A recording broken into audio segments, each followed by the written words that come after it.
কেন এত কম লোক সহজ অ্যান্টিঅক্সিডেন্ট নিয়ে কথা বলছে? আমার মনে হয় প্রথমবার যখন আমি একটা ফাঁদ বিশ্বাস করেছিলাম তখন আমি ভুল করেছিলাম।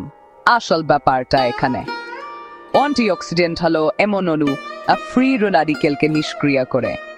এগুলো হলো অস্থির রাসায়নিক কণা যা কোষের ক্ষতি করতে পারে। ফ্রি রেডিক্যালকে একটা ছোট ভেতরের ক্যাম্পফায়ার থেকে বের হওয়া স্ফুলিঙ্গের মতো ভাবুন। অ্যান্টিঅক্সিডেন্ট হলো সেজলা এই স্ফুলিঙ্গকে দাবানল শুরু করা থেকে রক্ষা করে। অতিরিক্ত ফ্রি রেডিক্যাল থেকে হওয়া অক্সিডেটিভ শক্তি বার্ধক্য হৃদরোগ, কিছু ক্যান্সার, নিউরোডিজেনারেশন। কিন্তু এখানে আসল হাসটা ভাঙায় অ্যান্টিঅক্সিডেন্ট কোনো জাদুর বড় নেই।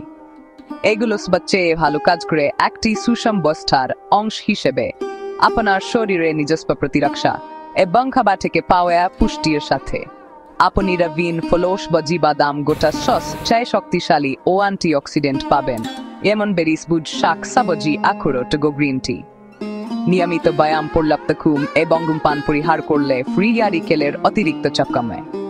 সাপ্লিমেন্টস কিছু ক্ষেত্রে উপকারী, কিন্তু স্বাস্থ্যকর অভ্যাসের বিকল্প নয় এবং অতিরিক্ত ব্যবহার করলে কখনো কখনো ক্ষতিও করতে পারে। আসল কথা হলো একটি বৈচিত্র্যময় খাদ্যাভ্যাস, স্বাস্থ্যকর জীবনযাপন এবং সাপ্লিমেন্ট শুরু করার আগে ডাক্তারের সাথে কথা বলুন। ছোট ছোট প্রতিদিনের পছন্দগুলোই বড় সুরক্ষা তৈরি করে।